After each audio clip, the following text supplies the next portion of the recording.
President-elect of the League of Women Voters of Huntington. I welcome all of you tonight. I think this is going to be a very exciting night. We're going to learn a lot from our 3rd Congressional District Democratic Party primary candidates. Just to cover a few things with you. As you may know, the League of Women Voters is an entirely nonpartisan organization.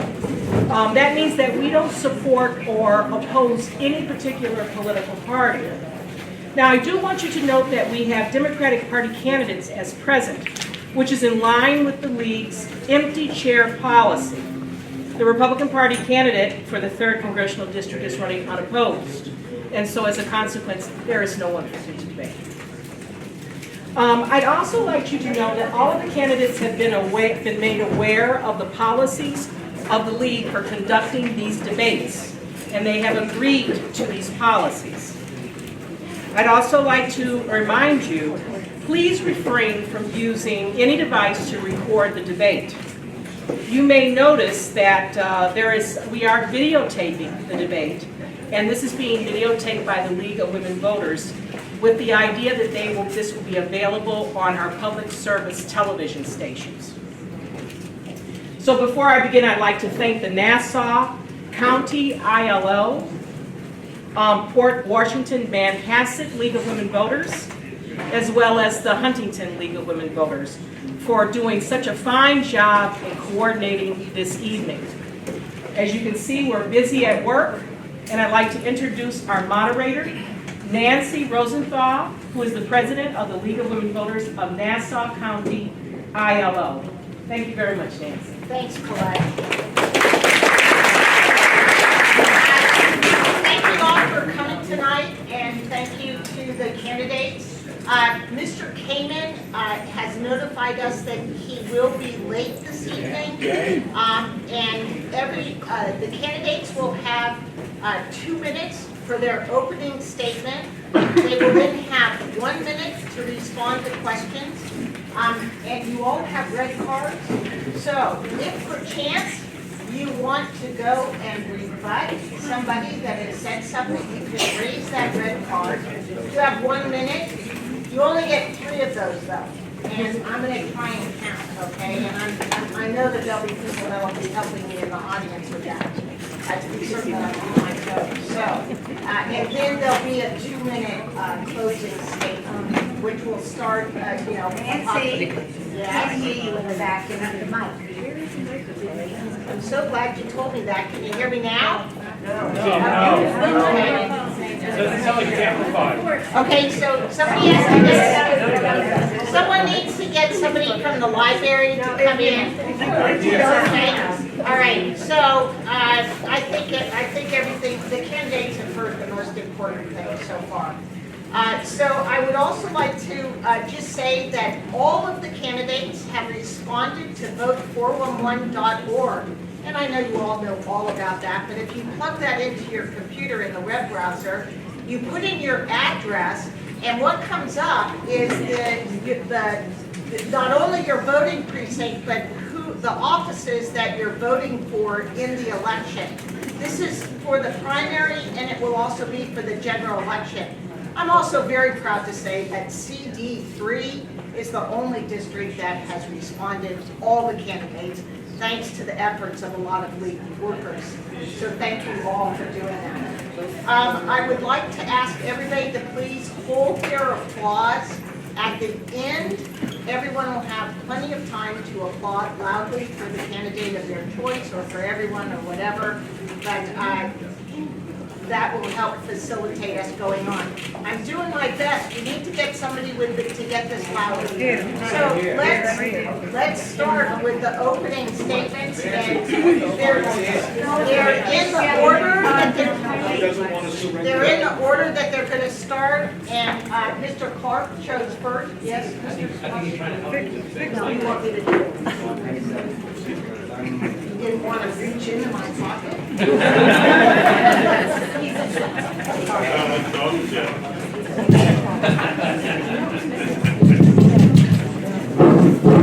see the microphone for 2 minutes, Judy. I would prefer you stay seated. Good evening. My name is Jonathan Clark, and I'm running to be the progressive voice in Congress for the 3rd Congressional District. Now, the word progressive gets thrown around a lot, but what does it really mean to be a progressive? You know, people like to slap it on their billboards, they like to put it on their palm cards. It's too loud?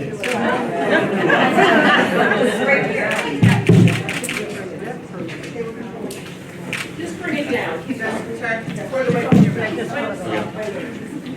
So for me, what progressive means is, and I think it's best framed by what Bobby Kennedy used to finish his speeches with, and it was, some people look at the world as it is and ask why.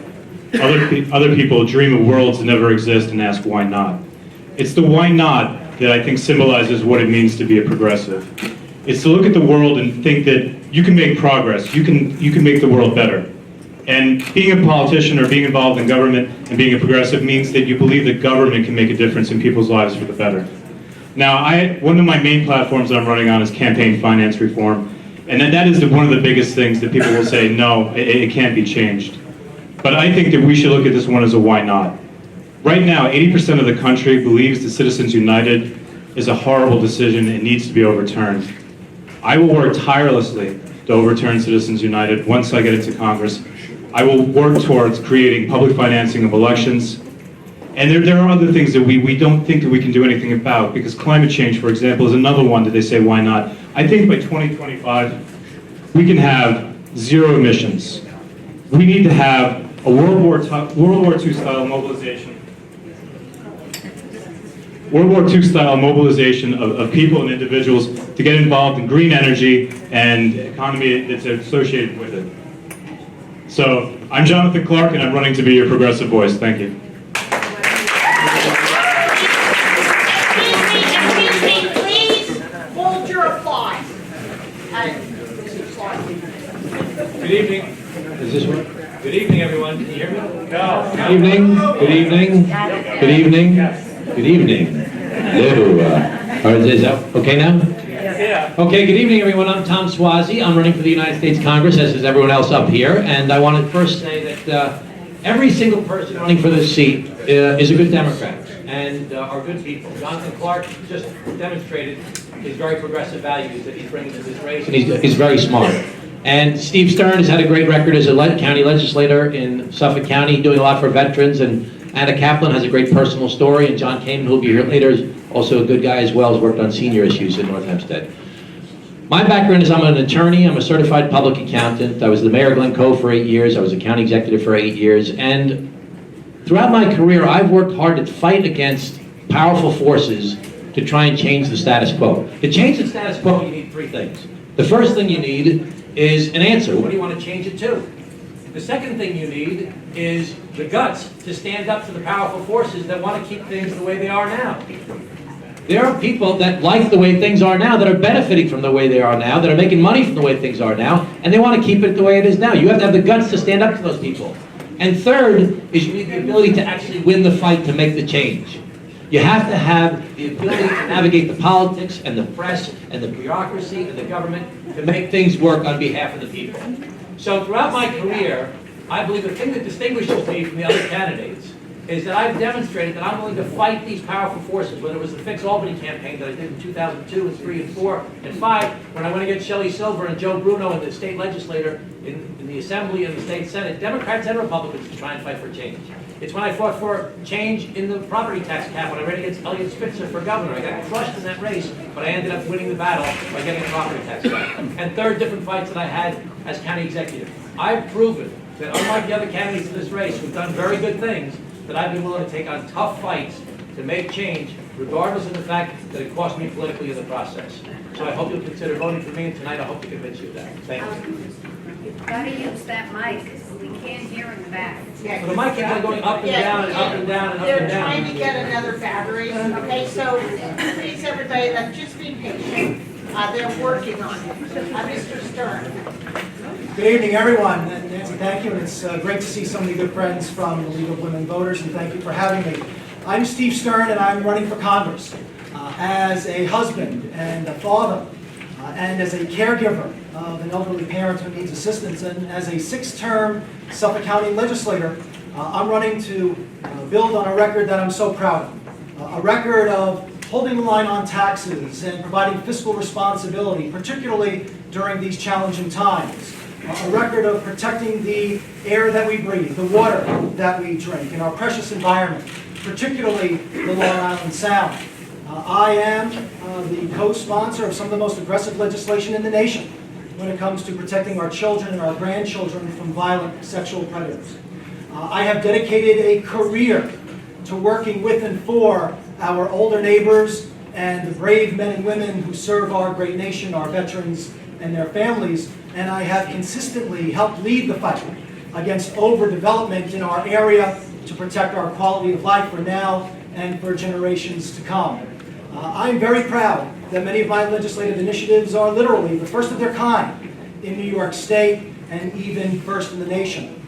And I'm very proud to have the support of Steve Israel, who has endorsed me to succeed him in Congress.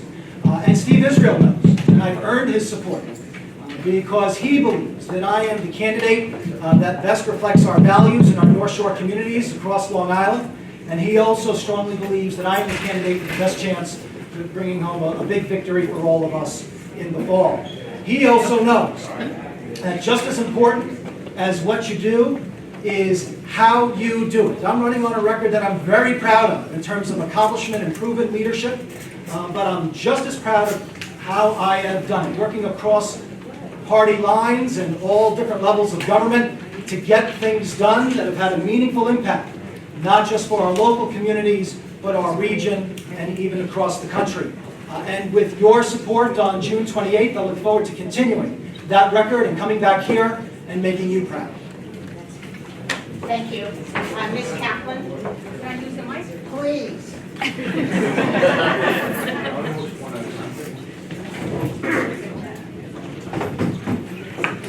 Good evening, everybody. My name is Anna Kaplan. I am a councilwoman for Town of North Hempstead.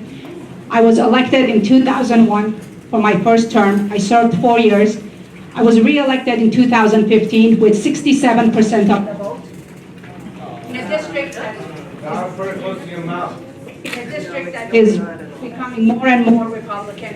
I have proven that I work with, my lips are basically touching them. I work with Democrats and Republicans, with private and public, trying to get things done. I'm running because I would like to be your voice. I believe it is not about any one of us sitting here. It's about you, and it's about being your voice in Congress, being your voice in Washington, being responsive to your needs. I will work very hard, and I think my record shows that I've worked very hard in the town of North Hempstead. It's the same ethics and the same hard work that I'd like to take to Washington. I can talk a little bit about my record. I pushed very hard to build 72 units of affordable senior housing in Manhasset, first of its kind in Nassau County through New York State tax credits. I am very proud of that. At the same time, we are cleaning up a brownfield, which is also affecting different neighborhoods around the site. And I'm very proud of working very hard to getting the park all done, a park that was sitting and nothing was done. Now it's in best condition and it's being used by young and old. And I'm truly honored to be a voice for the town of North Hempstead 4th District. It would be a huge honor to be your voices in Congress. Thank you. Thank you. Mr. Kamen? Thank you. Yes, sir. You have 2 minutes, sir. Thank you. Well, thank you. I'm John Kamen, running for the United States Congress. I'm a former judge. I served 10 years as North Hempstead Town Supervisor, 5 times being elected. I've recently worked for the governor, helping with storm recovery and finance, overseeing and chairing NYFA, the National Interim Finance Authority. I'm running for Congress because I believe that Congress is worth running for. I've done a great deal of work in various layers in government, local government, worked in the judiciary and town government, worked for the state. I understand that there's people out there running for Congress on the other side of the aisle who are running on the platform that if you elect them, they will do nothing. You elect them, they will shut government down. I believe that Congress is a place worth fighting for. It represents our country. We grow up thinking about a place where our laws are made, where our country was founded, where the United States is represented throughout the world. And so, if that's not worth fighting for, I don't know what is. I do know that I believe and understand that government is, we have a representative government, representative democracy, where we elect people to go represent us. And if we're not happy with who we have representing us, then we have failed. And so I believe that it's a place worth going to, and I'm running for Congress because I think the things that I've done as a judge, as a town supervisor, and as a member of the Cuomo administration will show that I can be effective. I think today we need to look at issues such as gun control. Somebody could walk into a store and buy an AR-15 rifle in a matter of minutes, a military-style rifle, I think that, or automatic weapon. I think that we have a presidential candidate running on a platform of disenfranchising races, cultures, religions. I believe that there's folks that really do want somebody to believe in. I think if you look at me and my record and what I've done, the challenges I've met, and it's hard to run local government, there are a lot of challenges at every level that you'll see that I am well prepared and eager to represent you in the 3rd District of the United States Congress. Thank you. Thank you very much. The round of questions will start with Mr. Clark. The first series of questions, please hold your applause. The first series of questions will be on education, and these are questions from the audience. Everyone agrees that the rollout of Common Core was a disaster. What do you think should be done to improve the standards and to make all students college and career ready? And kind of along with the Common Core, if you could speak also to standardized tests and your thoughts on that, and also holding teachers accountable. So, my style of campaigning is to go door to door, and it pretty much seems that every time I knock on the door with parents that they're having a problem with Common Core. So, for me, Washington really doesn't belong in the classroom. You have teachers that have gone through years and years of schooling to learn how to teach, and now what Common Core is doing is standardizing it so that you treat children like widgets. But children aren't widgets, they're individuals, and I know because when I was in law school, when I was an undergraduate, I had the opportunity to be a teacher's assistant, and how difficult it is to teach, and you have to formulate, you have to teach to every person specifically. So for me, I would want the Common Core standards just annihilated altogether. I mean, besides the fact that it's alienating teachers from their students, it's a whole new method of doing things that there's a one-size-fits-all, and the kids come home to their parents and they say, can you please explain this to me? And the parents have no idea.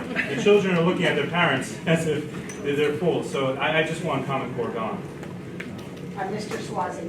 Common Core has been an absolute failure, and I'm in favor of the idea of the federal government setting guidelines for people, but not mandates, not standardized tests that you have to follow what they say. They can give us standards that we want to try and aspire to, but they can't mandate anything that we do. And the idea of tying testing to teacher evaluations is a very bad idea because every student is different. A very big focus of mine is focusing on children from 3rd grade to 8th grade. When we see kids from high-risk school districts and children from wealthy school districts being about the same in 3rd grade, but by 8th grade, wealthier school districts are doing great, and the kids in the high-risk school districts have fallen off the face of the earth.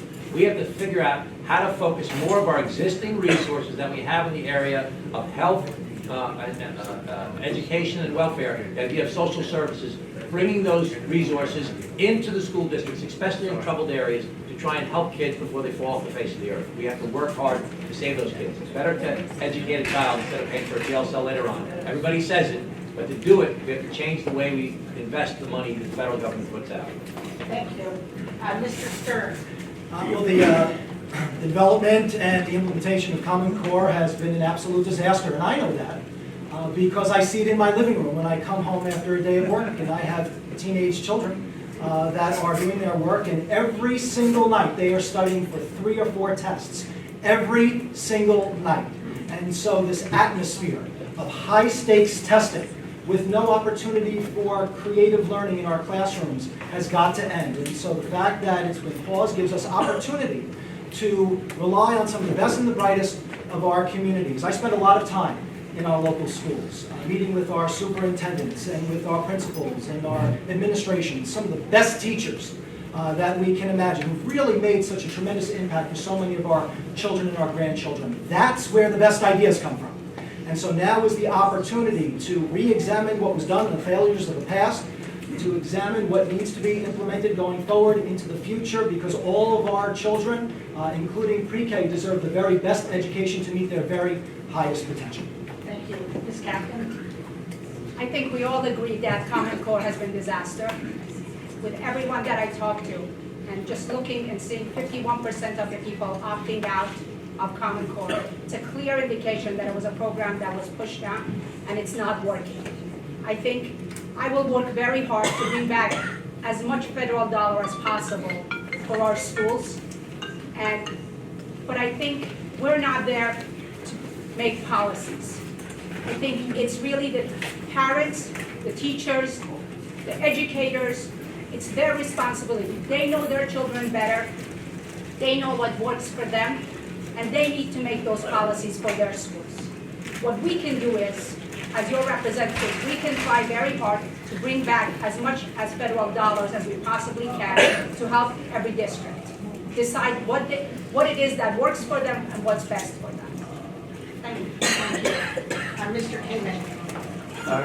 Common Core is a mistake in the way it was deployed. It was created by corporate interests, Pearson Company, without meaningful participation from teachers and administrators. It generally pits students about 2 grade levels above where they are today, or they are in terms of their current status.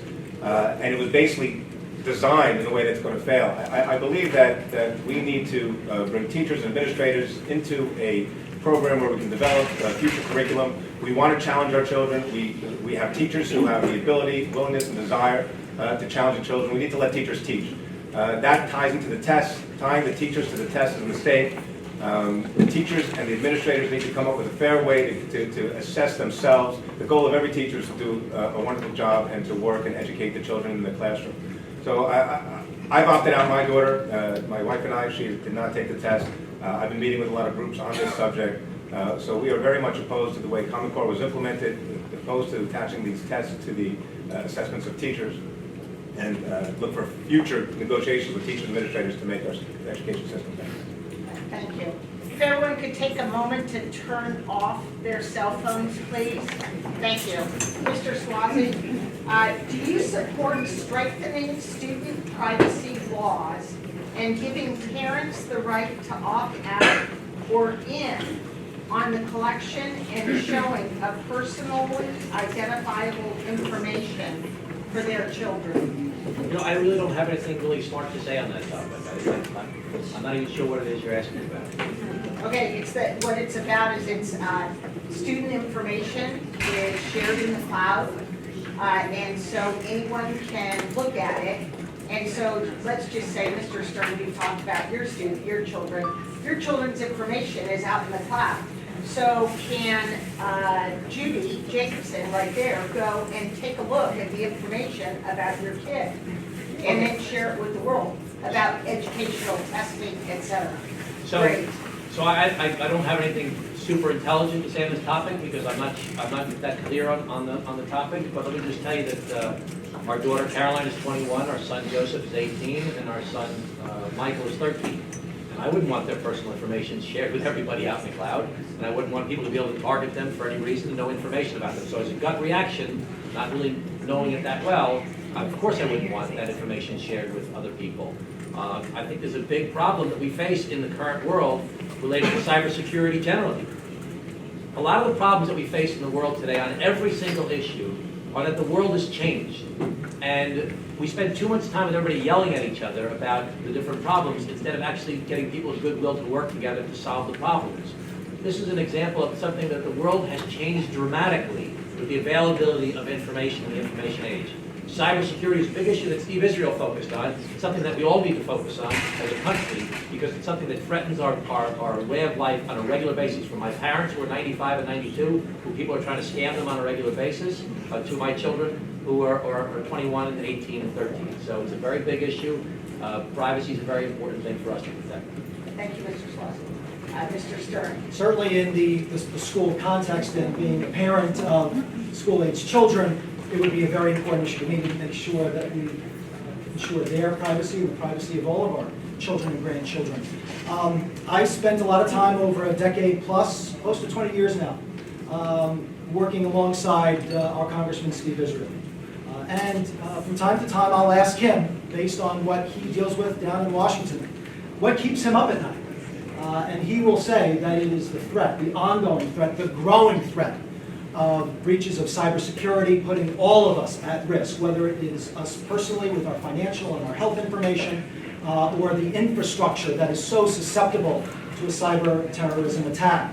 And that's why I've received his support, because he knows that this is a critically important issue that I will focus on, that I am best capable of dealing with, and I want to make Long Island the center of excellence in our country, and utilizing some of the best resources that we have in the entire country, whether it's Brookhaven National Labs, Stony Brook University, Cold Spring Harbor Labs, to bring the best and the brightest together to keep all of us safe from cyber attacks going forward. Thank you. Ms. Kaplan? I also believe that our children's information needs to stay private. The schools are obligated to keep those information private and not to share that information with others. We need to be very careful as to who has access to the information that really, our children are our pride and joy. And we don't want just anybody having access to their information. Thank you. Thank you. Mr. Kamen? So data mining of children's information is one of the most serious problems that we're facing in relation to Common Core and the whole corporate takeover of our student testing process. What's happening is that the corporate interests that created Common Core, that sell us the tests, that sell us the study guides, that give these tests, also take the information that the children fill out by name and then put it in their own data banks, and then they use that to market products to those children.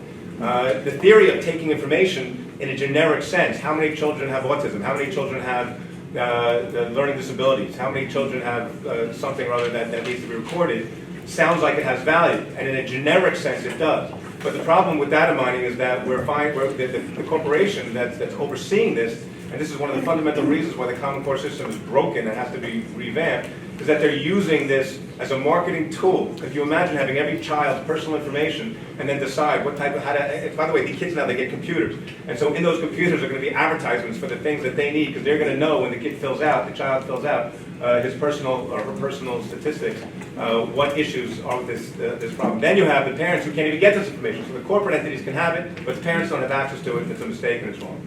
Thank you. Mr. Clark?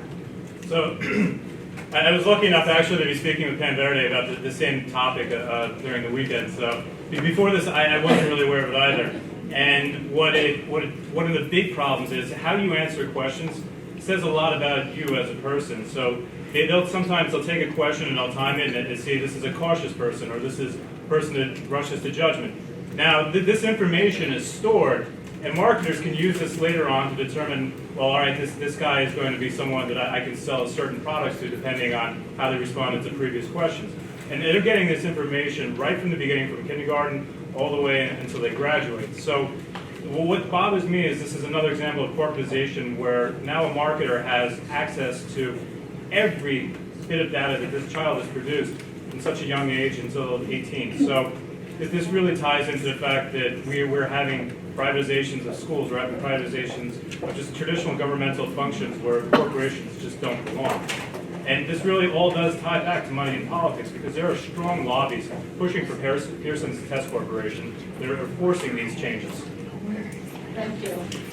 Mr. Stern, two kind of different takes on Social Security. On Social Security, what is your idea for funding the Social Security Fund over the present 118,000 FICA limit? And kind of in connection with that, do you or do you not support cutting Medicare and or Social Security to address the federal deficit? Well, first of all, for those who don't know my background, I've spent my entire professional career working as an elder law, special needs, and estate planning attorney, serving our older neighbors, people with disabilities, and many of the most vulnerable in our community. And so I certainly know an awful lot about the need for our social safety net to protect the most vulnerable in our community and provide retirement security for now and for generations to come. And so certainly I do not support restricting coming back on Medicare. In fact, I strongly support the expansion of the Medicare program, particularly for our veterans and those that are getting shut out or have long waiting times to get care at the VA. Medicare for veterans is an expansion of the Medicare program whose time has come to make sure that our veterans that deserve the assistance, that deserve the services, have a program in place and they're not bound to a list and having to wait months and months and months to get the care that they need. In terms of Social Security, we spend billions and billions and billions of dollars every year subsidizing big oil.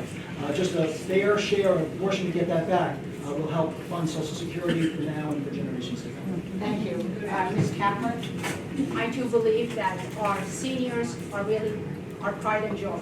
And they are the ones who built these communities for us, and we are the beneficiary of them. And we need to do whatever we need to do to make sure that they can actually have their senior years, to be able to count on the money that's due to them.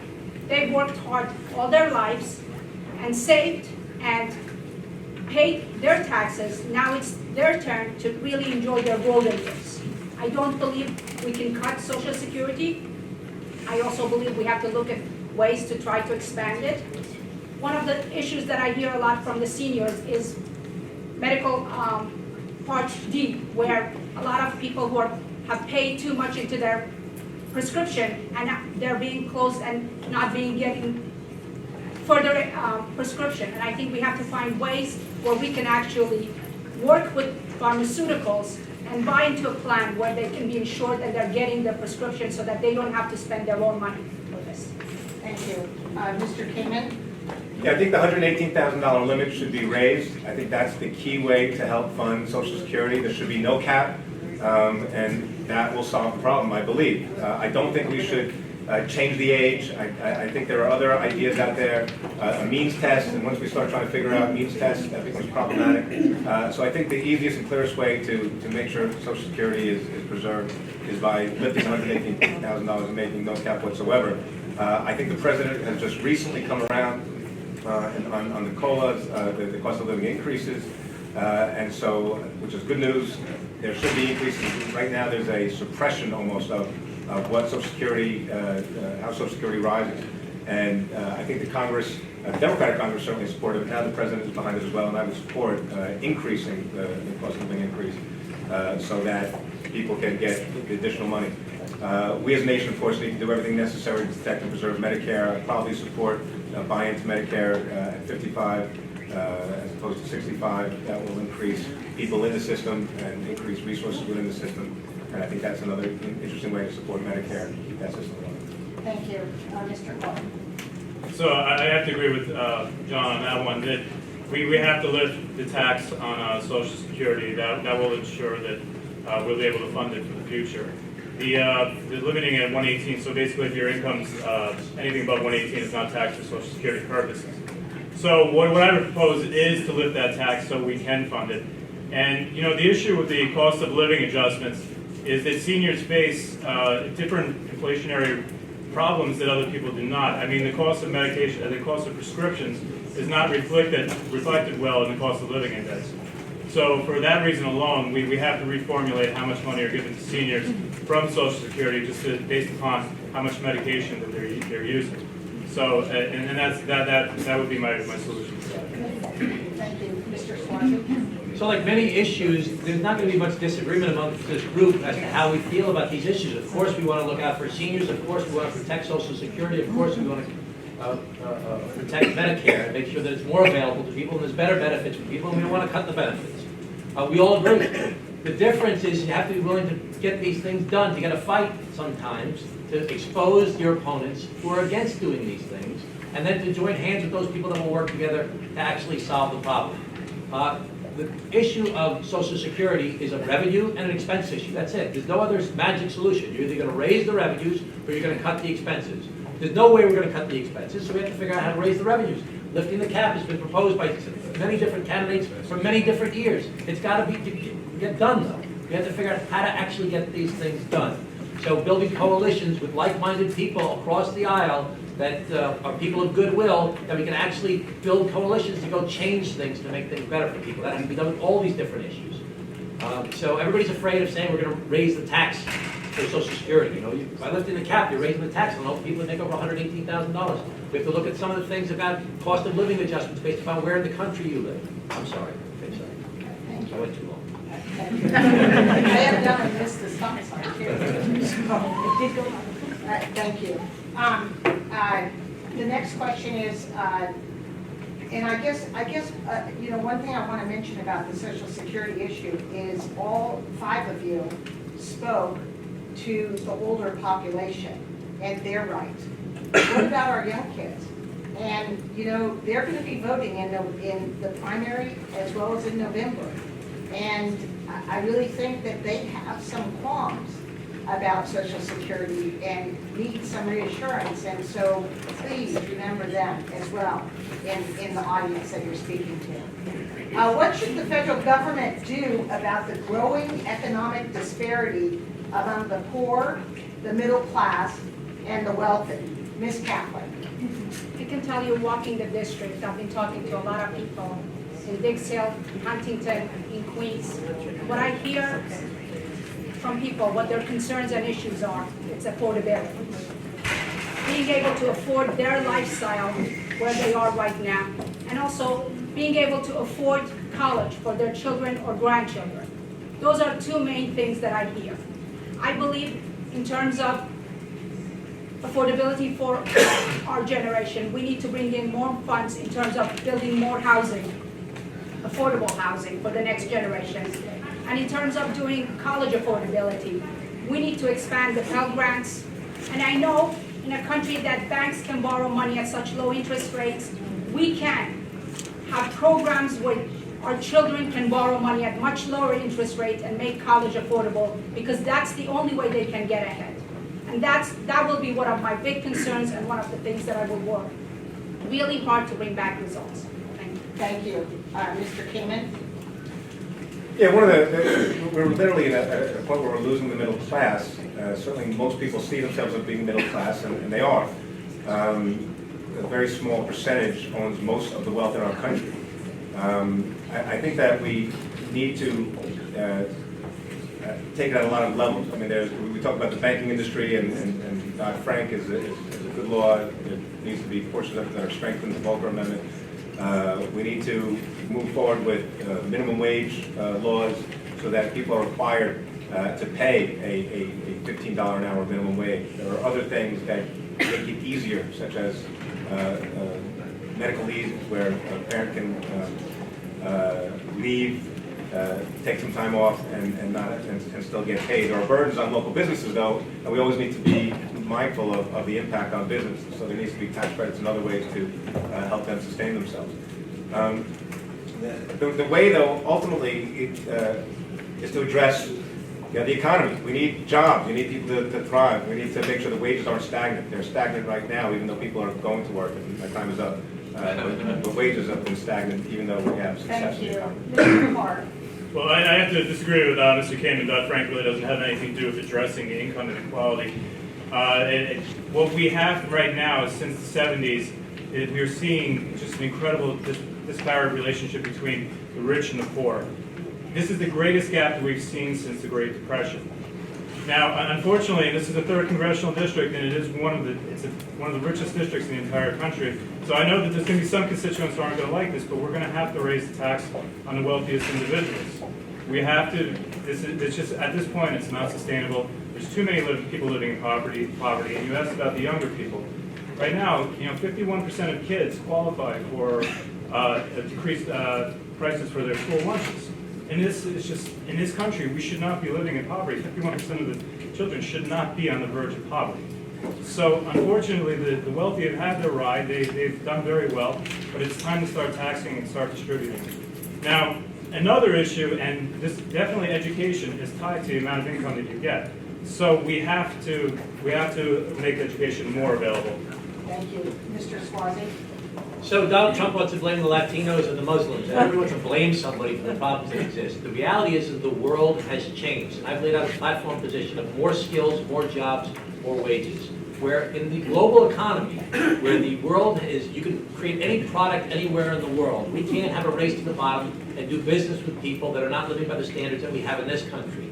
And we have to recognize that technology changes on a dime. The iPhone has wiped out Kodak. Kodak used to be one of the biggest companies in the world. Now Kodak hardly exists anymore. Airbnb is one of the largest hotel companies in the world. But instead of having 50,000 or 100,000 employees like Marriott or Hilton or Sheraton, they have 1,600 employees. Everything has changed. We need to recognize that it's changed. More skills for employees, for college kids, for young people, for people who are working already, so that they can, the more you learn, the more you'll earn. We need more scientists, we need more engineers, we need more welders, we need more people who have skills so they can make enough money in this global economy that now exists. We also need more jobs. We need to bring the offshore money the corporations are keeping offshores back to America and invest it in infrastructure in America, which will create hundreds of thousands of jobs, build new roads and sewers and airports. Mr. Stern. The key is growing and supporting our middle-class families, and whether that is through paid family leave or equal pay for equal work for women in this country. It's unacceptable that it is 2016 and that continues to be an issue.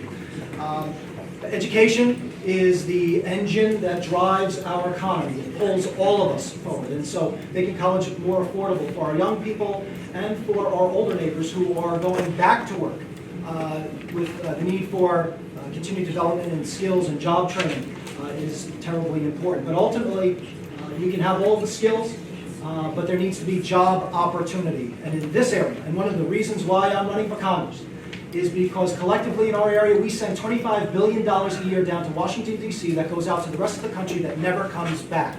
And just think of all of the job opportunities, particularly when it comes to protecting our environment and our infrastructure, and all the good paying jobs with job security that we can create here right on Long Island. If we fight and get our fair share of federal dollars, that's why I'm running. Thank you. Mr. Kingman. Is that the end of the question? That question? Can I say something? Do you want a rebuttal? Yeah, is that okay? You may. Okay. How How long do I get for You these? get 1 minute, sir. Okay, so everybody said some interesting things up here, okay, about people paying their fair share, about paid family leave, about education. The world has changed. With all of the issues that we face, it requires us to recognize that we have to make structural changes in order to make this country work. There's so many issues that we all debate about gun control, about immigration, about the environment, about all these different things, climate change. Nothing happens on them. The world has changed dramatically, and we need to get people of goodwill to work together with each other to make structural change.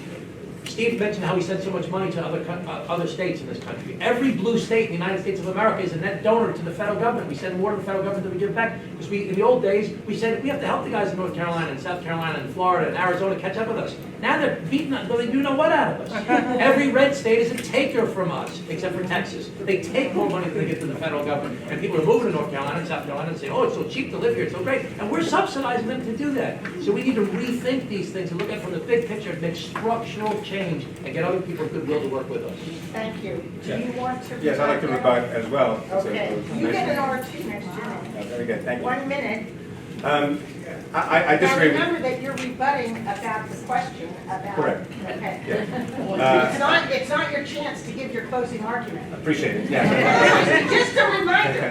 Yeah, but Mr. Clark did mention that the bank issue was not one of the issues relating to the middle class and the income inequality, and I would disagree. I think, in 2008, the disaster that led to the Great Recession wiped out a good deal of the middle class investments that we had, mostly through property, but people lost jobs, people lost their investments, people lost their properties.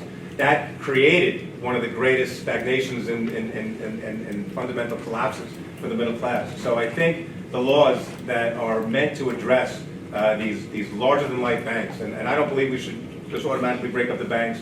I believe, in line with what Secretary of State Clinton says, And that is we need to use Dodd-Frank and use the components within to make sure that those banks can't fail, and if they do, there's consequences, but that we need to protect the middle-class investments and keep the banks from using their investment ability as opposed to commercial banking ability at the expense of the middle class. Thank you. Please. Well, so I have a feeling Mr. Keenan doesn't really understand what Dodd-Frank is. Dodd-Frank is essentially to, when you have a leverage in a bank, that they don't exceed the amount of leverage that they have. So obviously, this is not going to do anything to fix income inequality. Now, if we look at the crash of 2008, obviously people did lose their portfolios, but they did bounce back. People confuse the market with actual income. Now, I'm sure that Mr. Kamen is doing well in life, thinks that because the market is doing well, the economy is doing well. But that's not the case. The case is that wages have not kept up. The rich have gotten richer because they have investments and the market has bounced back, but the incomes have not bounced back. And if someone does not fundamentally understand that there is income inequality, they're not going to be able to do anything to fix these problems in Congress. Thank you.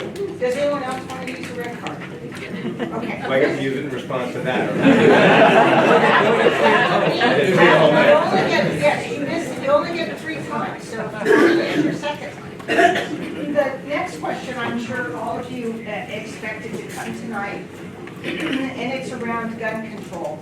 And what legislative answers would you propose to deal with our growing gun violence? What meaningful laws, acts would you have enacted or work towards, and what's your position on assault weapons? Mr. Kamen, you get to start. Like I said, the AR-15. Somebody walked into a store and bought an AR-15 that can shoot 100 people in a matter of moments. It's a military style weapon.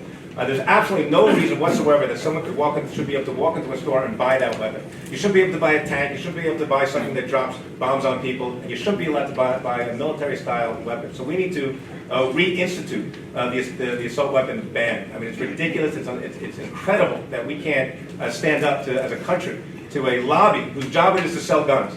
You know that right after Orlando, they had a run on these weapons. More and more people are buying them. They actually make money. The gun lobby makes money every time we have one of these mass killings. And then they stand up and they blame Democrats and liberals for trying to shut down or create reasonable gun control laws. So I think that is one of the most important things that any representative does in the coming years and days and months and weeks is to fight for stronger gun control.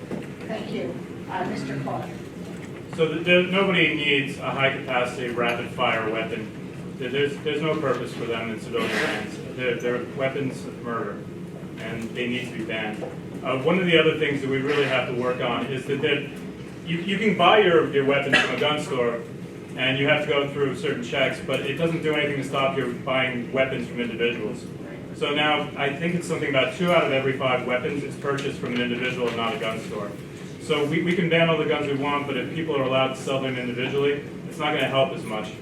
So this has to be a federal issue. We can't have states making different laws on it that's allowing an interstate commerce to travel one weapon from Texas into New York. So this has to be a federal legislation, and we need to get on it quickly. Thank you. Mr. Swazi. You know, we've been fighting about this for 30 years. Everybody's yelling and screaming at each other. Nobody talks to each other. It's the problem in this country that nobody's talking about these issues. The people want to solve this issue. We know that. So why isn't it solved? Because so few people vote in the primary, you got to go way to the left in the Democratic primary, and to win a Republican primary, you got to go way to the right. And to try and do stuff to actually come up with common sense solutions. Everybody up here agrees we should ban assault weapons, but everybody's been agreed with that in the Democratic Party for a long time. We have to take on the NRA and fight them and expose them for what they are, which is just to try to make profit out of the gun industry. That's what this is all about. So I was just thinking today, I know people that own guns. I know hunters. I'm an honorary member of the Matinacock Rod and Gun Club in Glen Cove from when I was the mayor, big environmentalist in the group. We have to get people to sit down, and most people want to do something that makes sense. But it's not going to happen from us making speeches on one side, other people making speeches on the other side, and everybody yelling at each other. You have to do the politics, you have to do the bureaucracy, you have to have the guts to fight the NRA. You have to be willing to build a coalition of people. One of the first, if I'm fortunate enough to win this primary, one of the first things I'm going to do is I'm going to hold a public meeting where I'm going to invite advocates in favor of gun control and advocates against gun control to a meeting. And we're going to debate this issue in people like reasonable people to talk about the solutions. You're going to find most people want to do something in the middle to actually solve this problem. That's what we need Thank to do in you. this country. Mr. Stern. The time for thoughts and prayers, I believe, is over, and it's time for action. And I know that's something that we all can agree on. What's the store that is on every street corner throughout America? It's Starbucks, right? There are 6 gun stores in this country for every Starbucks all across the country, which should be unacceptable to all of us. The AR-15 is nothing but a weapon of war. It is not necessary for hunting. It's not necessary for sport. It is not necessary for personal protection. So that military-style weapon, along with all of the others, need to be banned. But it is about common sense rules. It is about common sense regulation that needs to be national in nature. Sure, we always hear that New York is one of the toughest places to get a gun, and that's true. The problem is you can drive up from Virginia, having gone to a gun show with all of the loopholes, and you can get it out of the back of the trunk from a private dealer, which is happening more often than not. And that poses a problem for all of us here that believe in common sense gun control. We have to take a look at the list. There is no way that there should be someone who is a suspected terrorist on a no-fly list that should be able to go into a gun store or deal with a private dealer and get a weapon of war. Thank you. Ms. Kaplan. I do also believe that we need federal gun reform. No one wants to take the Second Amendment right from anyone. But we're looking at our children not being saved in a college campus or a movie theater or a club. Times have changed and we need to change. We need to close some of the loopholes. We need to make sure that people who are on the terrorist list are not allowed to buy guns. We also, I believe, there's been a direction investing $1 billion in mental illness. I think that also will be very helpful. We need to really look at it in many different ways and find a solution in many different ways to tackle this big problem that we're all facing. Thank you.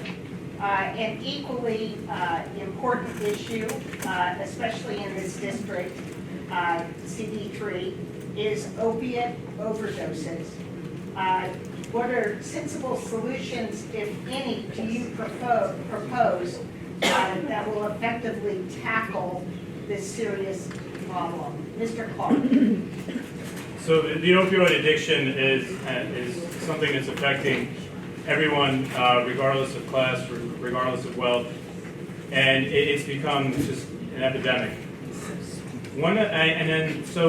For me, it's not just the doctor's fault for overprescribing. We have to understand that there's 4 times the amount of arrests made at the border for heroin coming into this country. So the heroin that we're getting now from Mexico is sort of a result of the legalization of marijuana, so that the cartels need another way to make money. So the way they found that is through having heroin, which is easier to transport and collects a higher price. The other problem with this heroin is of a pure grade, and this is what's causing the overdoses. So obviously we don't want another war on drugs because that wasn't successful in the 80s. But we're going to have to find a way to curb addiction, and I think that really comes down to treating addiction and expanding mental health care in this country. So I think we have to get to the cause of this by treating addiction. Thank you. Mr. Swanson. You know, there's so much suffering related to drugs, alcohol, and mental health. So many families are affected by these issues. One of my closest friends growing up, his son just died recently, 21 years old, from a bad mix of drugs. It's everywhere. It's an epidemic that's happening in this country. So what's going on with the opioid problem, which is related to the regular problems we're used to of drugs, alcohol, and mental health generally. With opioids, number one is that we had this overprescription of Oxycontin and other opioids, so people got addicted in the first place. Secondly, we have this massive amount of heroin more available than ever before at a cheap price. So it's not like in the 70s, you know, people shooting up in the corners. It's cheap. You can smoke it, you can snort it, you can drink it, you can do all these different things. It's prevalent all over the place. And third, is there are a lot of people that have a predilection of the predisposition to being addicts. Some people can smoke a cigarette and then they can't stop. Other people can smoke a cigarette and then it's all over. Some people can have a drink and then they can stop. Some people can't. There are a lot of people that are predisposed to becoming addicts. Because of the availability of the opioids and the over-availability of the heroin now, more people are being affected, more kids are dying. Mr. Stern. A balanced and very aggressive approach. Certainly on the treatment side, we have to recognize it for the public health crisis that it is, and whether it's mental health treatment or rehab facilities here locally that are most conducive to rehabilitation and recovery.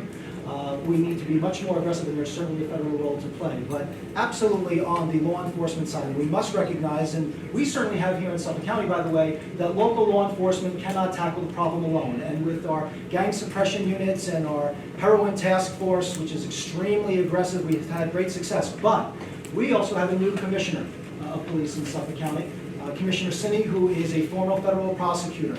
And the new commissioner and his team have really showed us that there is a much greater role for a federal response, greater federal participation and coordination. You cannot have a patchwork of law enforcement agencies and tackle this problem. There has to be a coordinated effort. We're seeing great success here in Suffolk County based on that model of greater federal involvement. As your next member of Congress, that is certainly going to be a top priority because I'm concerned about the safety of my children, all of our children. There is a much more important federal role to play. Thank you. Ms. Kaplan. I also think this is a very bad epidemic for all of us. Many die every year, and many are saved by the heroic efforts of our first responders. This is something, again, that really requires a lot of different groups to pitch in and work. We need to get more federal funding to work on prevention, to have centers available for addicts where they can get the help and support that they need.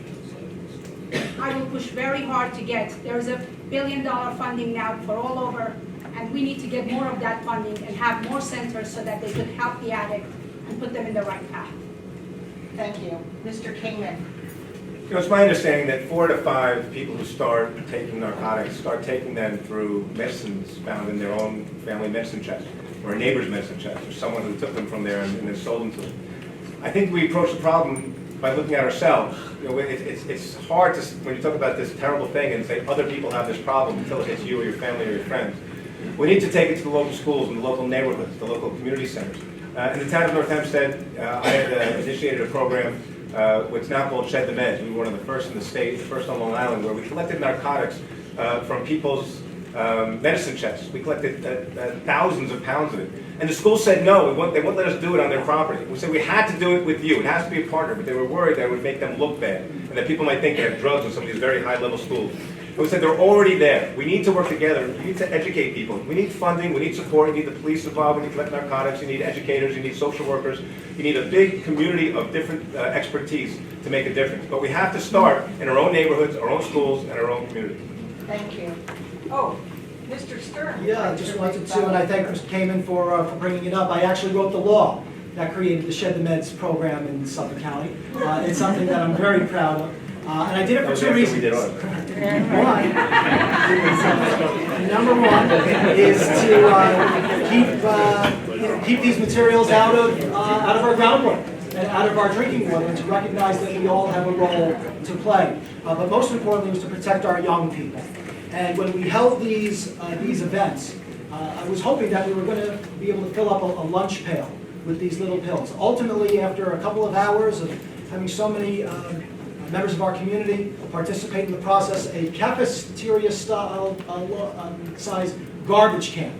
And think about all of the little pills that it would take to fill up a cafeteria-sized garbage can. All of those materials that not only were we able to keep out of our water supply, but much more importantly, out of the hands of our young people. And so it's absolutely right. We all have a role to play, and it starts in our own medicine cabinets, it starts in our own communities. We all have an important role when it comes to keeping these dangerous drugs out of the hands of our young people. Thank you. Mr. Swansea, you will begin next with a problem that no one has yet solved about U.S. immigration. And how would you change the current U.S. immigration policy if you think it ought to be changed, or do you think it's fine the way it is? It's awful the way it is. I'm very passionate about this issue. Can't hear you. It's awful the way it is. Don't interrupt me. I won't. It's awful the way it is now, and it needs to be changed. I'm very passionate about this issue. My dad was born in Italy, came to the United States as a young boy, lived the great American dream. When I first became mayor of the city of Glen Cove, I had a big issue in town with people saying, get those people out of here, about the people from Central and South America. And the other side, these poor guys are trying to live the American dream the same as your father did, and they're trying to kill them through death squads down in El Salvador. When I addressed the issue, my first speech as mayor of the city of Glen Cove, I said, when looking at the issue of immigration, you have to first rely on fundamental basic American principles. Number one, all men and women are created equal. Not all men and women with a green card are created equal. All men and women are created equal, and everybody should be treated with human respect and dignity. Second is, all men and women are equal under the eyes of the law. You have to follow the local laws, and we enforce the local laws. But at the federal level, the federal government has been complicit since Ronald Reagan, to George Bush the father, to Bill Clinton, to George Bush the son, and now President Obama has deported more than all of them combined, complicit in allowing these people to come into the country over the years. The idea of deporting all these people is absurd. It will never happen. Thank you. Oh, I have so much more to say. And we all have those similar stories. My family, when we come from Eastern Europe, they were running for their lives to escape the pogroms. And so all of us in this room have a story to tell about how our families came from someplace else and all came together to make our nation so great. Ultimately, we are a nation of laws. And so stronger border security, whether that's through personnel or technology, is something that the federal government needs to do much, much better. But this issue is just probably the biggest example of the utter failure of the federal government to bring both sides together on both sides of the issue to find common sense solution. I support a pathway to citizenship and all of that entails. And it is unacceptable that the federal government allows this issue to bring out the worst in so many of us across the country with the racism and the rhetoric. It is not conducive, and that's why who you elect to Congress matters, because it's not just playing a part in finding a solution, but how you go about doing it. Thank you. Ms. Kaplan? So this is a very dear issue to my heart. I came to this country at age 13 without my parents. And I remember for a year and a half that I lived with a foster family. I would go to the street corner at a public phone to be able to call my parents and to find out what the status of them coming to this country was. I believe we do need immigration reform, but the fate of 11 million people who's out there should not depend on who's in the White House. We need to help those people find a path for them to become citizens, to work hard, to pay their taxes, and to become part of this great country. This country is an inclusive country, and we're all immigrants. Some may be first generation, some may be fifth generation. But we all have to be respectful of each other, and I can't imagine anyone wanting to separate families. This country is about unity of the families.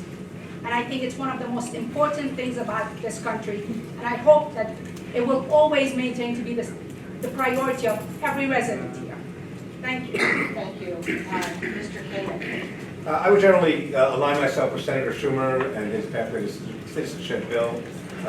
Certainly there was a moment, it seemed like it was just a moment, when Republicans and Democrats were working together, Senator Schumer, Senator Rubio, they had come together, they had a plan, they were going to do something where we enforce our borders, we hold people accountable, but we were also going to refrain from this concept of just trying to deport millions of people. We were going to give people a pathway to citizenship. We were going to recognize that there was value and dignity in people that are actually paying into our system, and that while there are some people who cannot stay, others should be allowed to. Unfortunately, as the Republican primaries took hold, the Republican Party stepped back, and not only did they end that discussion, but they made it worse. They made it more volatile to the point where there can be no discussion in the Congress today in the near future on new legislation that I think will be satisfactory to both sides. But I would certainly try to reignite the legislation that was on its way to going to Congress through Senator Schumer, Senator Rubio, and others before the right side of it fell off the precedent. Thank you. Mr. Clark? So I too support a path towards citizenship. I mean, we're basically all saying the same thing here. And we have to ask, well, what's going wrong? If the Democrats are supporting it, what's happening? Well, the only thing that's going on right now is President Barack Obama, with many initiatives, has to take executive action. So this puts it in a very difficult position because the executive doesn't have the power to make the laws. I mean, the legislative branch does. So we're relying very heavily on executive action when we should be passing laws. And what really the problem is, and Tom said it before, is that when we have people running for office, they appeal to get elected, they have to appeal to their base. And since we have such low voter turnout, you have to appeal to the worst in people, and that's what the Republicans have been doing to get into office. That's what Donald Trump is doing, because that's the only thing that's going to motivate people to get out of their houses and vote. So I think that this is sort of a novel solution to it, but we need good voter turnout so that we have people that are responsive to the needs of people instead of just these monsters that go in there and appeal to the base. You would like to use your second rebuttal? I'm really scared about using my second rebuttal, but I feel like I It's kind of should. scary, go ahead. Okay, why is it we can't pass immigration reform? Why can't we have gun control in this country? Why can't we have health care reform to what is Obamacare? Why did it end up to be a camel instead of a sleek horse? Why is it that we have all these different problems that we face that we can't solve? Because somebody's benefiting from the way it is now. The NRA is protecting the gun industry. Immigration is not happening because people are benefiting from the cheap labor in the agricultural industry and in other industries that want to use low-wage labor. People are benefiting from climate. There's no climate change legislation because the fossil fuel industry is benefiting because of it. The healthcare system is screwed up the way it is because of the insurance and the prescription drug companies. We have to recognize that to change things in this country, we have to be willing to take on these tough fights to confront these powerful forces that will spend millions, if not billions of dollars to fight us to change these things. I've got a proven record throughout my entire career that I'm willing to take on tough fights, even when I'm going to get squashed in the process, to try and make changes to fight on behalf of the people that I serve. I'm not running for Congress because I want the job, I'm doing it because I want to do the job. Thank you, such a good place to stop. Thank you. Okay, Are we moving on to another question? I was, yes. Okay, I just want to make an announcement and an apology to our candidates. I have only been giving the candidates 1 minute for a response, and we had switched that to 1.5 minutes. So from now on, but it's fair because they all have 1 minute. But now you will each have 1.5 minutes for a response, and I apologize. Yeah, but Just got two yourself out of responses. trouble. So they owe you 30 more seconds. Rebuttals are 1 minute. Rebuttals are 1 minute. It's very nice of you to kind of, try to even there. Okay, Mr. Stern, you get this question. What steps do you advocate that should be taken with respect to campaign finance reform? I'm sure you haven't heard that topic. Well, it's interesting because going door to door, and I knock on thousands of doors every year. And years ago, it was not a topic that most people wanted to come up and speak about. Now I can tell you that a strong percentage of the doors that I knock on and the groups that I speak with, and I'm sure all of my colleagues have the same experience, that it is a top issue and must be a top priority in Washington. Citizens United is an absolute disgrace and must be overturned. And I'm asked often, when you get to Washington, how are you going to deal with the current climate and what's going on, particularly when it comes to raising money? And what you see, and what I learn when I speak with elected representatives, both in Washington and here locally, is that they're sick and tired of it. And the people that we represent are sick and tired of it. And there can no longer be a place for money in politics. In the Suffolk legislature, we are actually about to vote on campaign finance reform. And so it's something that is certainly important to me enough so that I'm actually putting my vote where my mouth is. And that's something that's coming up. It's that kind of reform and that kind of example that we are going to be setting here locally that we need to bring down to Washington. And so having had the experience of going through the process right now and helping to develop campaign finance reform, something that I'm going to be able to add to my record very proudly, is something that I'm going to be carrying forward to Washington. That's a minute and a half, right? Yes, that was a minute and a half. Now, everybody's getting a minute. Just checking. It seemed to go so fast. Ms. Taft. I think all of us would agree, Democrats and Republicans. Right now, raising funds to run for office has gotten to a level that is just ridiculous. I know from my own experience, running for Congress has proven me, you spend hours and hours sitting behind the phone, calling people and asking them for money. And from what I hear, it's also what you do once you get in Washington. I spoke with Congresswoman Caroline McCarthy. She said she was on the floor and she was listening and trying to see where she would make a decision and how she would make a decision. One of her aides walks in, calls her out of the meeting and says to her, "It's time for you to go sit down and make calls." And she says, "What are you talking about?" She says, "It's time for you to go ahead and sit down and make your calls, fundraising calls." That's one of the priorities here. I believe this is a concern for Democrats and Republicans, and I think I've proven how I work with Democrats and Republicans. I will find other representatives and try to work so that we could actually change the whole system so that it cannot be just about money, and it would be about representing the people. Thank you. Mr. Keenan. You know, raising money when you run for office is hard, and you need money to be able to tell people who you are, to present yourself to the public. I've actually experienced this, lived in a world, town supervisor, every 2 years, I have to run for re-election. Even as a judge, I have to run for re-election and raise money.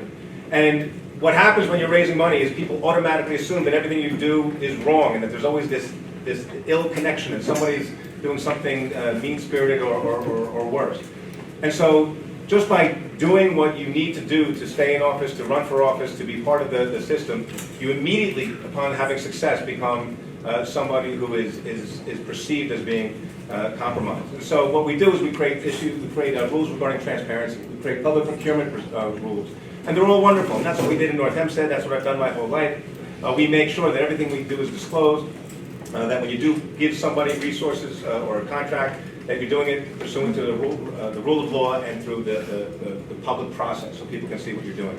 I would support a system that gave us the ability to change that entire system. Congressmen are crying out for it. There's a Government for All Act in the House, where a congressman can only raise $150,000 from each person, but they get matched 6 times. I would support that. You would not be able to get corporate contributions. You can't when running for Congress. They have the same bill in the U.S. Senate. We need to be able to lower the threshold of contributions, raise the money that's coming through public finance, and giving us the opportunity to focus on running for office and not raising it. Thank you. Mr. Hall. So this is a topic that's very near and dear to me. I'm running this campaign on as little money as possible. I'm doing it going door to door. And I could raise money if I wanted to, but I'm doing it as a statement to say that you can run for office and you can do well without having to make access to big money. Now, John Kamen at the last debate poked fun at me, and he basically said I was irrelevant because I didn't raise as much money as he did. You know, he has... Don't quite my words. You can use your red card when you get it at the end. Thank you, please. So, John Kamen, his average contribution is $600. Now, I don't really even know anybody that would be willing to donate $600 to me. And that is, it's offensive. You should not have to raise that kind of money to compete.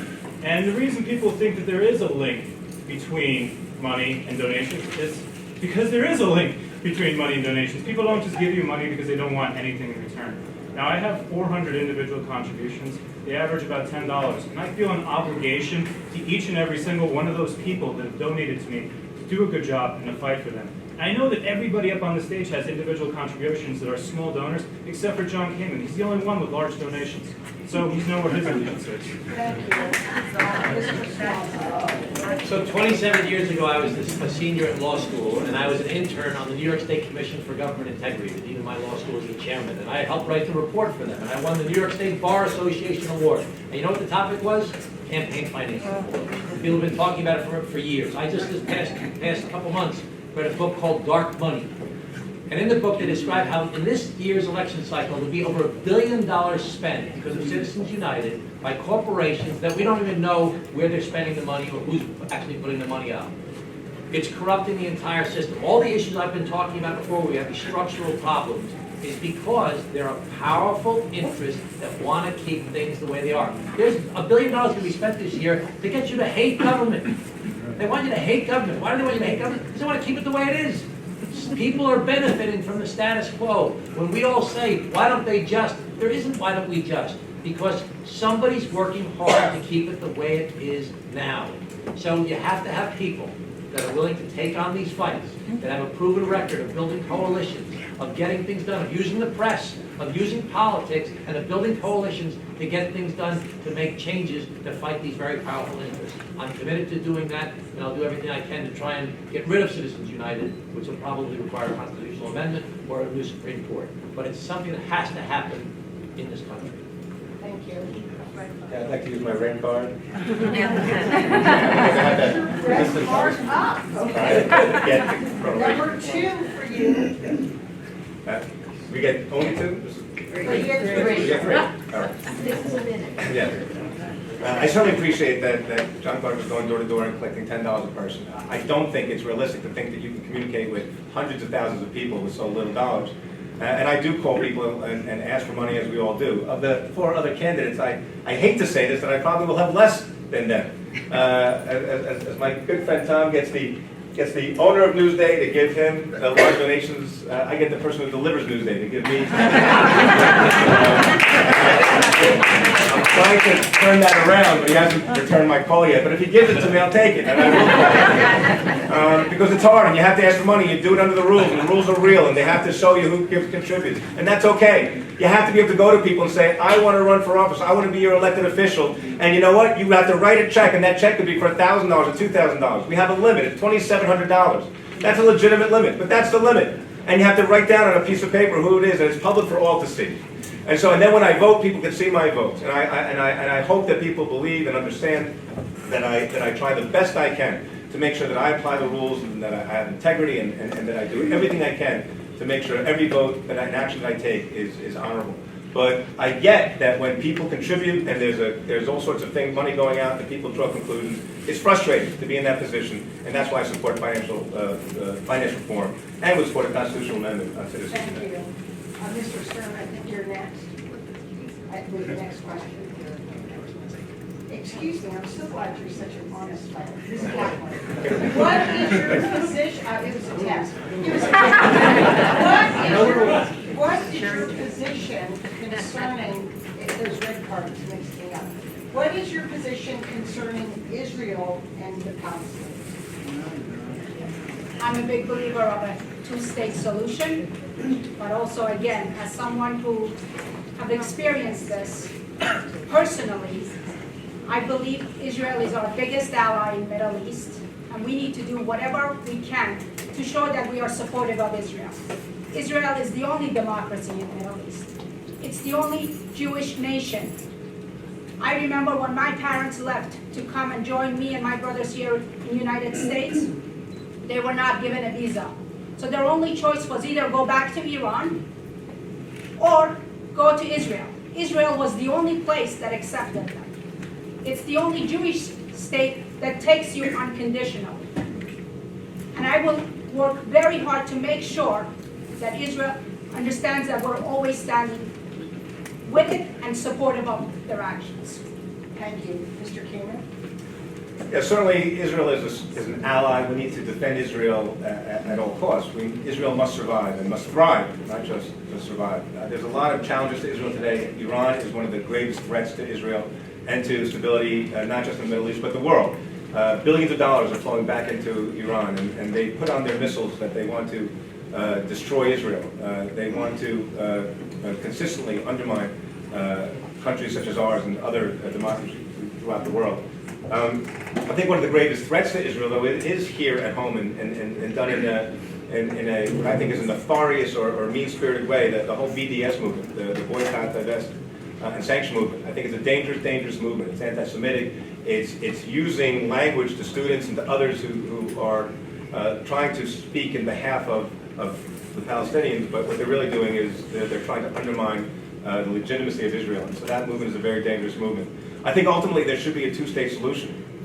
You can only have a two-state solution, however, when the people who are going to be part of that second state commit to recognizing the right of the first state that's already there to exist. So long as the leaders and the peoples in the Palestinian world cannot commit to that right to exist, Israel is never going to accept any type of equal relationship in terms of being an equal state. I do believe there are Palestinians who would like that, or would commit to that concept, but not enough, not now, and not in terms of their leadership. Right now, violence has become the answer. It has to change, and when that changes, hopefully a two-state solution becomes possible. Thank you. Mr. Clark. So my approach to Israel and Palestine maybe is a little bit different because I'm a strong believer in economics, and I read a book recently about it's not exactly equivalent, but it's close to equivalent, is the feud between the Irish and the English that went on for hundreds of years over religion. And really, obviously Clinton during the 90s, he helped mitigate the problems they were having, but one of the things that really stopped the fighting was when the economy of Ireland picked up. And that was part of a package that Clinton put forward to both Sinn Féin and the English that would help boost the Irish economy.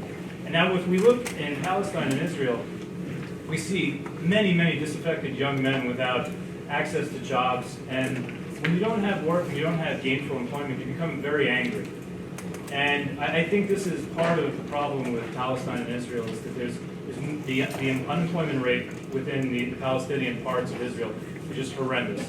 And it's making people very angry, and they're taking it out on Israel. So I'm talking about this without sort of a moral compunction or without judgment. So, and I think that's the other way that we have to approach Israel. It's do you want to be happy or do you want to be right? So I think that everybody has to sit down and try to figure out what works best for them. Because each year that goes by, and the recent shootings that they had in Israel, just sets back the peace negotiations a generation and a generation. So I think that the Obama administration did a great job with Iran, but they couldn't walk chew bubblegum at the same time, and they let Palestine and Israel sort of slide by the sides. Thank you. Mr. Swazi. I'm very proud to announce that just today I was endorsed by the newspaper The Jewish World because of my strong position in favor of the state of Israel. In 2002, I traveled to Israel on a mission to learn about what was going on, really try to understand the issue. And during that trip, I learned a lot of different things. But one of the things that was clear to me was that when Shimon Peres talked about the two-state solution, it makes a lot of sense to me. I just finished reading a book called The Case for Israel. One of the first things that happened when the state of Israel was made was that David Ben-Gurion, one of the first things he did was to stop the Irgun from getting weapons, because he wanted to say, if I say I'm going to have a peace treaty, then I'm going to stand up to it. If somebody tries to break it, then they're breaking the rules of our country, and I'm going to enforce it with our police or our military to make sure you do it. The Palestinians can't do that right now. Whenever they break an attempt at a treaty, they say, it wasn't me, it was Hezbollah, it was Hamas. They don't have a state in place to ensure that they're going to actually follow the rules of what they say that they're going to do. So right now you can't have a two-state solution because you don't have a partner for peace. But we need to be strong in defending the state of Israel because they're our best friend in the Middle East. We need to recognize that the world has changed dramatically again. Like all the other issues I've talked about, the world has changed. For the first time in 50 years, we don't need the oil in the Middle East. Think of what we've done over the years. We supported Osama bin Laden so he could fight the Russians in Afghanistan. We supported Saddam Hussein because we wanted a strong man when we lost the Shah of Iran in Iran. We support the Saudis, but even though they're promoting Wahhabism. We need to reset that entire relationship in that region because for the first time in 50 years, we don't need the oil. And the people there don't trust us because we've manipulated the area for so many years. We need to communicate, the next president needs to communicate that we don't need the oil in the future. We need to stop the violence. My position comes from my perspective and having spent time in Israel and having been right on the border in the border town of Sderot overlooking the Gaza Strip. And getting a real appreciation for the geography and meeting with many of the young people who live in that border town, who are going to college there, who shared with me that after they graduated college, they were committed to staying there, right on that border town that was receiving incoming fire on a regular basis 5 times a day, 10 times a day. They were that committed and very inspiring. When I was saying goodbye to those young people at that college campus, the sirens went off, and we were rushed down to the bomb shelter to find out a little later on that day that the Qassam rocket had landed not too far away. That will give you perspective. And I support the idea of a two-state solution, but you have to have a partner for peace. And right now, that does not exist. And so until that day comes, we have to do what we can to support our friends in the state of Israel. And that means assisting them in maintaining a qualitative military edge, making sure that they have the highest level of technology to defend the state of Israel and the Israeli people, That means Iron Dome, that means David Sling, and that means standing with our good friend in the Middle East, the State of Israel. And that's critically important, not just to protect the State of Israel, but because it is in the best interests of the United States. Thank you. Okay, we're in the mad dash of America. Rebuttal, excuse me, but first, okay, you've thrown off my minutes, but go ahead. I also want to bring to everyone's attention, there's a big BDS movement that's going on in our college campuses.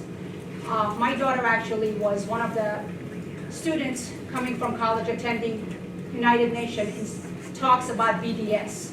It is very hard to understand how Israel can actually sit for peace talk when they are talking about BDS, and the founders of BDS are Palestinians who never recognized the state of Israel. In order to have a two-state solution, they need to come into the table with clean hands and want to work and want to have a two-state solution. They can't just push Israel in making agreements, push them into a corner where they can't really and have their hands tied behind the back and ask for a two-state solution. They need to come in and really want to have that peace. That's it. Thank you. Judy, 1 minute for a response to this question, okay? Everyone gets 1 minute. Mr. Keenan, it's going to be a full circle here. You're the last one. What incentives are necessary to get young people to work and live on Long Island? First of all, they have to be able to afford to live here, and not necessarily in their parents' house. But so there needs to be an island-wide, a regional approach. I had the privilege to sit on the regional planning board, Long Island Regional Planning Board for some time. Tom Swazi had, I would say, appointed me on that board. So thank you, Tom. And, we really do need to take a regional approach. We need housing, we need transportation, we need to look at how we can make sure that the jobs that are on Long Island are high-paying jobs. And the biggest employer is the medical industry. We have people who are coming out here, but the flight is real. People leave and they don't come back.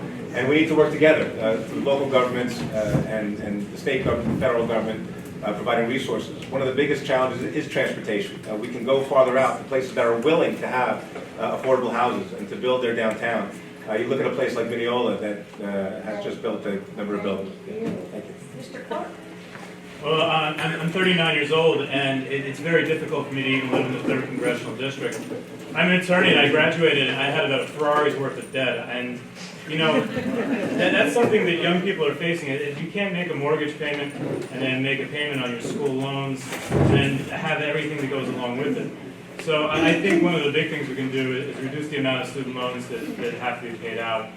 Going along with that, though, is a lot of jobs are in the city. They're not so much here, so we need good transportation, and the LIRR is not really fulfilling what it has to do. So, I mean, to some extent, it's a state issue, but we do have to fund better infrastructure from the federal government. We have to rebuild that so that we can have better transportation so that people can be more mobile to get to jobs that might be further away.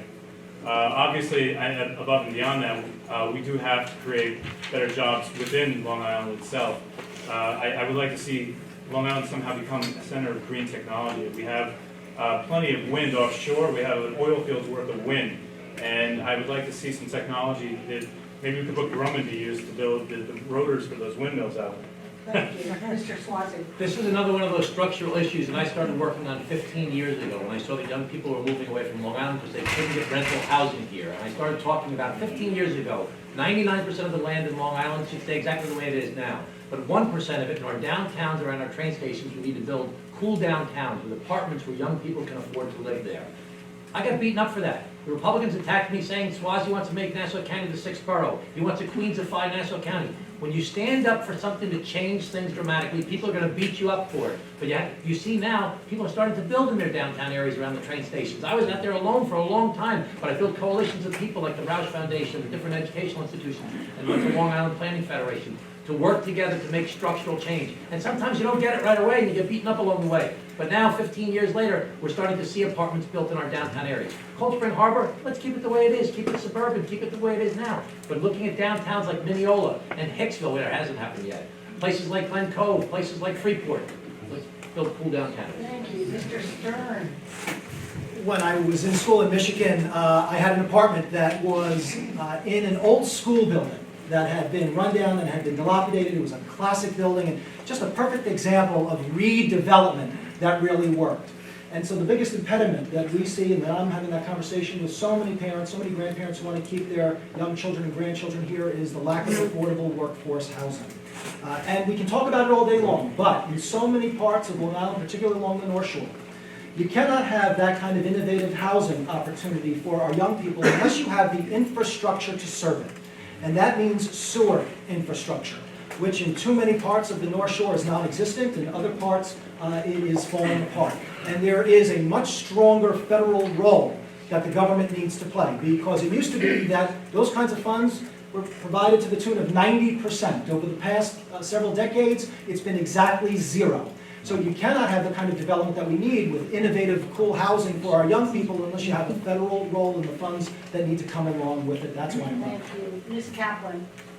I also believe that we have to make Long Island a lot more affordable for our children. Just like I said, we are in the process of building 72 units of affordable senior housing. New York State also has programs that we can build affordable next generation, which allows our young adults come in and start their families, and save some money and possibly down the road buy a home. I think the fact that if we can expand the Pell Grants, if we can make college more affordable and those interest rates much lower for them, it will reduce their costs.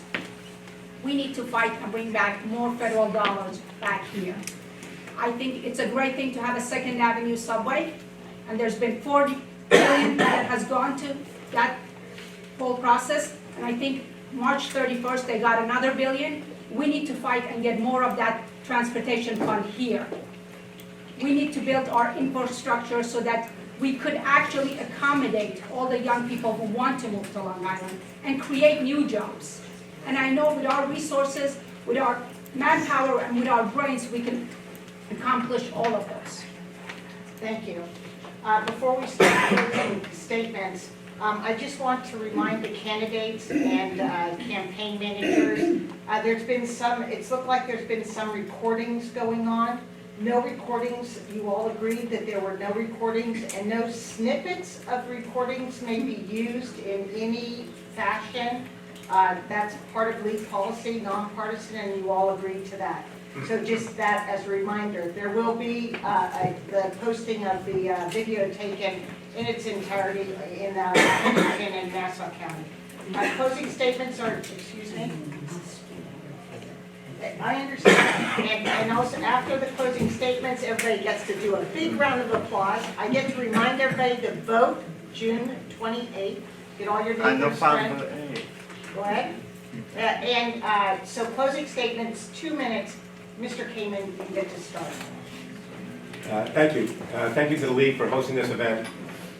Years ago, Senator Clinton brought forth legislation called SCORE. It was a suburban renewal program modeled after urban renewal.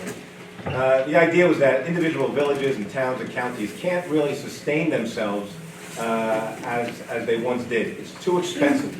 The bays, the waterways, the aquifer underneath our ground transportation system, the things we've talked about today.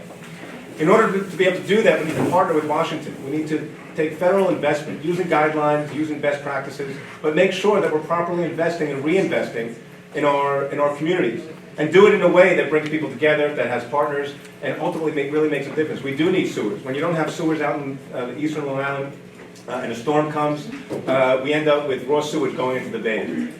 When our plumes of toxins are underneath or in our aquifers, it results in everybody potentially getting sick and having damaging consequences. And so I'm running for Congress because I do understand how local government works. I've taken the lead in a lot of major projects at the town level and other levels as well, certainly in the state level of storm recovery. I believe that it's important that we can send somebody to Washington that has an appreciation for actually making a difference and coming up with programs and policies. I've created Project Independence in North Hempstead, where we're helping our seniors age in place, focusing on bringing visiting nurses and social workers and handymen and taxi rides to supermarkets and medical visits, and actually saving money in doing it. Coming up with programs that make a difference in people's lives and using Washington's resources. so that people get to know who their local official is and respect that local official as somebody who's not going to Washington and disappearing and talking about the larger-than-life issues, which are important, but actually a partner in the local everyday life that we have and making our communities better with the resources that we send away and bringing them back. And certainly I'd be a congressman that focuses on gun control and the pathway to citizenship and protecting Planned Parenthood and other major issues of our day, keeping our country safe, standing up to the Donald Trumps of the world. I think I can be that congressman, and I hope you'll support me on June 28th. Thank you very much. Thank you. Ms. Kaplan? I'm truly honored and blessed. I can tell you, I am living the American dream. As a teenager coming to this country, being able to get a great education, marrying a wonderful, supportive husband, able to give my kids a great education, public education, I'm truly blessed to do what I do and give back to this great country that has given me and my family in our hour of need, opening its doors and letting us be part of this great country. And I'm putting my best foot forward to give back in my way and be a voice for people who don't have a voice. I promise to be responsive to the needs of the constituent, the same way that I've been responsive to the needs of the 4th District. I fought for my district and I pushed very hard to get certain programs done, parks done, and bring back the things that were important to my district. And I will do the same for the Congressional District 3, for all of Congressional District 3, from Queens all the way to Suffolk County. I am truly honored to be a representative. I've shown that I can work with the Democrats and Republicans. I will find allies to make things happen, things that are important to you as residents. And I can say, in all my 4.5 years in office, every call has been answered, every email has been responded. And I would like to take the same ethics to Washington and be responsive to your needs and what you want me to accomplish for you in Congress. It would be truly an honor to be your representative. I believe as a woman, I bring a very different voice. We have only 17% women in Congress, and I think diversity brings in a different voice, and I certainly have diversity in the fact that I'm a woman, an immigrant, and someone who came here and applied for political asylum. This is the America that I know. We are the fabric, all of us, coming from all over. Thank you. Mr. Stern? I'm running for Congress to build on a record during my 6 terms as Suffolk legislator that I'm very proud of. And I'm very proud to have the endorsement and support of Congressman Steve Israel to succeed him. And I have his support because he knows that my living room, when I come home from a hard day's work, is very much like your living room. I look over at my children and I'm concerned about whether or not they are going to be able to, and we are going to be able to afford the high cost of a college education, and whether they're going to be able to begin their lives free of the crushing burden of debt, and whether we are doing all that we need to do to protect our precious environment, particularly from the effects of climate change for now and for generations to come. I look over at my wife, and I'm concerned that she'll continue to have access to women's health care and whether women like her will always have the right to choose. And I look at my father, who is in need of assistance, and I'm concerned about whether he's going to get an increase in Social Security, cost of living next year, and whether or not he's going to be able to maintain his dignity and his independence later on. But I'm running because of a letter like this one. Dear Legislator Stern, I'd like to take this opportunity to thank you for all of your help. I just learned my mother's home care assistance will be restored. She's 92 with dementia. I'm her only caregiver. This assistance will ensure her safety and give me some rest and peace of mind. This would not have happened without you. It's wonderful to know that I have a public official who truly cares. That's why I'm running for Congress, and I ask for your support on June 28th. Thank you. Thank you. Mr. Swanson? I just want to point out that I was recently endorsed by the Long Island Environmental Voters Forum. In the past, I was named by the League of Conservation Voters as the statewide environmentalist of the year. In the past, Planned Parenthood has given me a 100% pro-choice rating, and I've been endorsed by NARAL. I still believe in politics. Everybody thinks politics is a dirty word. The word poly is a Greek word which means of the many. Ticks or blood-sucking insects. Politics is a dirty word. But I still believe in politics. I still believe it can be a noble profession where people can work together to try and solve problems and make life better for people. I still believe in America, and I believe in the American dream, and I believe that we can make this system work again for us. But it's going to require people to take on tough battles, to make structural change, and to fight the status quo, even though there are people that are benefiting from the status quo. These are all good people up here that are running. There's a lot of good ideas that each of them have. They're all bright. They're all committed to public service.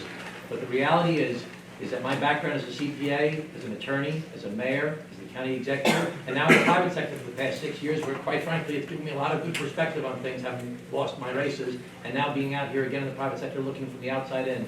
But I think that I can be very effective to try and break some of the gridlock that exists in Washington, D.C. I can't do it alone. It's going to require people like yourselves to be involved like you are. I want to congratulate you all, or thank you all, I should say, for being here tonight, because it's rare that we have so many people showing up to actually listen to debates like this. I want to thank you for being president, and I want to thank the league for setting this up. So thank you very much. Mr. Clark. So this is probably one of the last debates we're going to have besides the one in North Shore Towers. And it's been about 6 months since this started, and I'm maybe getting nostalgic or just reflecting back, and I was thinking when I originally started to run, I'm a Sanders supporter, and I was running as a Sanders supporter, and I didn't see that voice up there. But along the way, it's become more than that, and I think that we've seen in the last 6 months, the last year, that there's a debate in the Democratic Party. And it's neither right or it's neither wrong, Hillary or Bernie, but we've seen that there's structural problems. And I think one of the main problems is that we're not bringing people into the party anymore. And I have so many wonderful people that have helped me in my campaign, getting signatures for me, and are here now to support me. And I would just love to thank all of them, first of all. But second of all, you know, that's the problem we have in politics, is that there's so many great people that don't run for office, that don't get involved in the committee system. And with my campaign, I'm glad that I'm incorporating people that now want to join the party, want to get involved in the committee system, want to eventually run for office. I mean, we have someone who's going to eventually be a climate scientist, and hopefully he's going to be able to make policy one day for us. And I think that my candidacy will incorporate people into the political system, and that's what I hope to do if I am elected, is to expand the Democratic Party, and to have constructive debates, and to move the party forward so that we don't collapse like the Republicans. Thank you.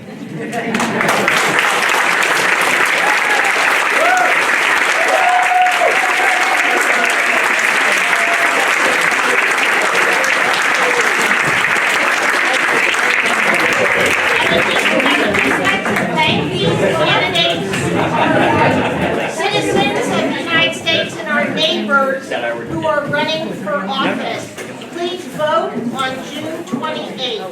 Thank you.